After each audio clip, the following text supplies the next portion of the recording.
മഹാലക്ഷ്മി സീരിയലിൻ്റെ ഇന്നത്തെ എപ്പിസോഡ് റിവ്യൂയിലേക്ക് എല്ലാവർക്കും സ്വാഗതം.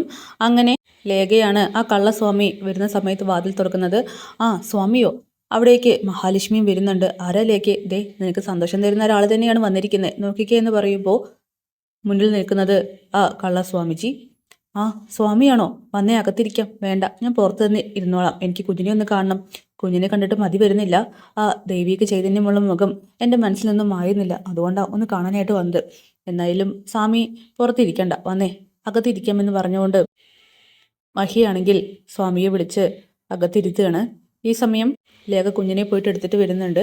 അങ്ങനെ കുഞ്ഞിനെ തൻ്റെ മടിയിലേക്ക് വെച്ച് തരാൻ വേണ്ടിയിട്ട് ആ കള്ളസ്വാമി പറയുന്നു. എന്നിട്ട് ലേഖ ചോദിക്കുന്നുണ്ട്, എന്താ സ്വാമിക്ക് കുടിക്കാൻ വേണ്ടെന്ന്. എനിക്ക് നട്ടുച്ചയല്ലേ, അപ്പോൾ നല്ലൊരു സംഭാരം ആയിക്കോട്ടെ എന്ന് പറഞ്ഞുകൊണ്ട് ലേഖയെയും മഹിയെയും തന്ത്രപൂർവ്വം അവിടെ നിന്നും അടുക്കളയിലേക്ക് വിടുകയാണ്. ശേഷം ആ കുഞ്ഞിൻ്റെ മുഖത്ത് തളിക്കാനായിട്ടുള്ള ഒരു കലർപ്പ് കൊണ്ടുവന്നിട്ടുണ്ട്. അത് പുറത്തെടുക്കുകയാണ്. എന്നിട്ട് ആ കുഞ്ഞിൻ്റെ മുഖത്ത് നോക്കിയിട്ട് പറയുന്നുണ്ട്, 28 ദിവസം മാത്രമേ നിനക്കായിട്ടുള്ളൂവെങ്കിലും നീ ഈ ഭൂമിയിൽ ജനിക്കാൻ യോഗ്യതയുള്ളവളല്ല. അതുകൊണ്ട് നീ പോയേ മതിയാകൂ. എൻ്റെ ഭസ്മം ഭരിച്ചില്ല, പക്ഷേ ഇത് ഉറപ്പായിട്ടും നിന്റെ ജീവൻ എടുത്തിരിക്കുമെന്ന് പറഞ്ഞുകൊണ്ട് ആ കള്ളസ്വാമി കുഞ്ഞിനെ അത് തളിപ്പിക്കുന്നുണ്ട്. അങ്ങനെ പ്രതാപനും മുത്തശ്ശിയാണെങ്കിൽ ഇതേക്കുറിച്ച് സംസാരിച്ചുകൊണ്ടിരിക്കുകയാണ്. ഭക്തി കൂടിയത് കൊണ്ട് തന്നെ ഏത് സ്വാമിവേഷം കെട്ടി വന്നാലും അവർ അകത്ത് വിളിച്ചിരുത്തും. അതുതന്നെയാണ് നമ്മളുടെയും വലിയൊരു ആശ്വാസം. ഇപ്പോൾ കുഞ്ഞിൻ്റെ കാര്യത്തിൽ ഒരു തീരുമാനം ആക്കിയിട്ടുണ്ടാവും ആ കള്ളസ്വാമി. എന്തായാലും അങ്ങനെ നടക്കട്ടമ്മേ. ആർത്തലിച്ച് കരയുന്ന അവളെ നമ്മുടെ മോൾക്ക് കാണിച്ചു കൊടുക്കണം. ഈ വർഷത്തെ ഓണമെങ്കിലും നമ്മുടെ മോൾ നന്നായിട്ട് ആഘോഷിക്കണം, സന്തോഷത്തോടു കൂടിയിട്ട്. എടാ, ഈ വർഷം മാത്രമല്ല, കഴിഞ്ഞ വർഷത്തിൻ്റെയും അപ്പുറത്തെ വർഷത്തിൻ്റെയും ഓണം ഉണ്ടായിരുന്നല്ലോ. നമ്മുടെ കുഞ്ഞായിരുന്നു ആ നൂഞ്ഞാലിട്ട് ഈ മുറ്റത്ത് ആടുന്നുണ്ടായിരുന്നത്. മഹാലക്ഷ്മി ആട്ടിക്കൊടുക്കുക മാത്രം. പക്ഷെ ഇപ്പോഴോ നമ്മുടെ കുഞ്ഞിനിട്ട് ആട്ടിക്കൊണ്ടിരിക്കുകയാണ് ആ മഹാലക്ഷ്മി. അവളെ ഒരിക്കലും വെറുതെ വിടാൻ പറ്റില്ല. അവൾ കരയണടാ എന്നൊക്കെ പറഞ്ഞുകൊണ്ട് മുത്തശ്ശിയാണെങ്കിൽ പ്രതാപനോട് പറയുന്നു. അങ്ങനെ മോരുണ്ടാക്കിക്കൊണ്ടിരിക്കുകയാണ് മഹാലക്ഷ്മിയും ലേഖയും ചേർന്നിട്ട്. അവരാണെങ്കിൽ നല്ല മനസ്സോടു കൂടി തന്നെയാണ് മോരൊക്കെ ഉണ്ടാക്കിക്കൊണ്ടിരിക്കുന്നത്. സ്വാദൊക്കെ നോക്കിപ്പിക്കുന്നുണ്ട്. അങ്ങനെ മഹി പറയുകയാണ്, സിദ്ധയായിട്ടുള്ള അമ്മയുടെ പറഞ്ഞയക്കലായിരിക്കാം ഈ സ്വാമിജി, എനിക്ക് അങ്ങനെ തോന്നുന്നു. സത്യം പറഞ്ഞാൽ സ്വാമി കുറച്ചുകൂടി നേരം നിൽക്കുകയാണെങ്കിൽ നല്ലൊരു സദ്യ ഒരുക്കി കൊടുക്കാമായിരുന്നു. ലേഖ പറയുമ്പോൾ എനിക്ക് ആ അമ്മയെ വിളിച്ച് ഇവിടേക്കോ അല്ലെങ്കിൽ കണ്ണേട്ടൻ്റെ വീട്ടിലേക്ക് കൊണ്ടുപോയിട്ട് ഭക്ഷണം കൊടുക്കണം എന്നൊക്കെ ഉണ്ട്. പക്ഷേ വരില്ലെന്നേ, എന്നെയും കണ്ണേട്ടനെയും ഒരുമിച്ച് ഇതുവരെയും കാണാൻ സമ്മതിച്ചിട്ടില്ല എന്നൊക്കെ പറയുകയാണ്. എന്തായാലും ഈ സമയം മഹിയും ലേഖയും ചേർന്ന് മോരുമായിട്ട് പുറത്തേക്ക് പോകുന്നുണ്ട്. അവിടെയാണെങ്കിൽ ആ കള്ളസ്വാമി കുഞ്ഞിൻ്റെ മുഖത്ത് നോക്കിയിട്ട് പറയുകയാണ്, നീ മരിക്കും, നീ ഇനി ഭൂമിയിൽ ജീവിക്കണ്ട. നിന്റെ രണ്ടമ്മമാരും നിന്നെ ഓർത്ത് ആർത്ത് കരയുന്ന ദിവസങ്ങളാണ് ഇനി വരാൻ പോകുന്നതെന്നൊക്കെ.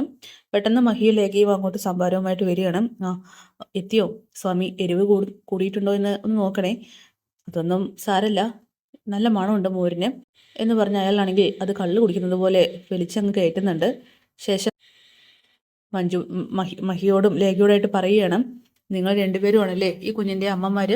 മഹിയുടെ മുഖത്ത് നോക്കിയിട്ട് പറയുന്നുണ്ട്, നീ പെറ്റമ്മ, ഇവൾ പോറ്റമ്മ അല്ലേ?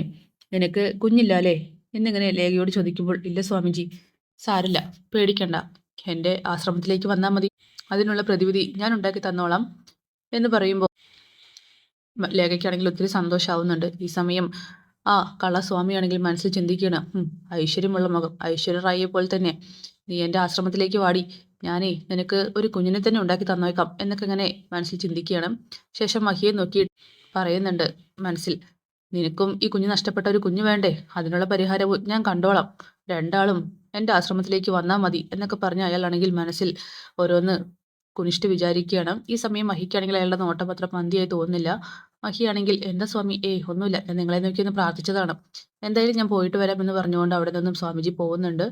അങ്ങനെ ലേഖയും മഹിയും ചേർന്ന് ആ സ്വാമി പോകുന്നത് നോക്കി അങ്ങനെ നിൽക്കുകയാണ്. നല്ലൊരു സ്വാമി, ചൈതന്യമുള്ള കൂട്ടത്തിലാണെന്നൊക്കെ പറയുന്നുണ്ട്. അങ്ങനെ അയാളാണെങ്കിൽ പുറത്തേക്ക് ഇറങ്ങി നടക്കുന്നുണ്ട്. എന്തായാലും കണ്ണ് ചൊറിച്ചലോ അല്ലെങ്കിൽ വയറെരിച്ചിലോ ഒന്നും തന്നെ ഇല്ല. ഇപ്രാവശ്യം ആ കുഞ്ഞ് പോയത് തന്നെ.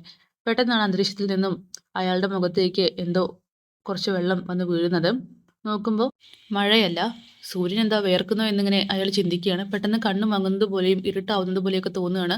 അയ്യോ, എൻ്റെ വയറ് വല്ലാത്ത എരിച്ചിൽ, ഈശ്വര ഇതെന്താ, എനിക്കൊന്നും കാണുന്നില്ലല്ലോ എന്ന് പറഞ്ഞുകൊണ്ട് അയാളാണെങ്കിൽ ഒരിടത്ത് ചെന്ന് വീഴുന്നുണ്ട്. അങ്ങനെ കുഞ്ഞിൻ്റെ കരച്ചിൽ ചുറ്റും കേട്ടുകൊണ്ടിരിക്കുകയാണ്. ആ കള്ളസ്വാമിയാണെങ്കിൽ ആകെ പേടിച്ചു പോകുന്നു. കണ്ണ് കാണാതെ അയാൾ അവിടെ കിടന്ന് ഉരുളുകയാണ് ചെയ്യുന്നത്. അപ്പോൾ അതൊക്കെ കാണിച്ചുകൊണ്ടാണ് എപ്പിസോഡ് അവസാനിക്കുന്നത്. കാത്തിരിക്കാം നാളത്തെ കിടിലൻ എപ്പിസോഡിനായിട്ട്.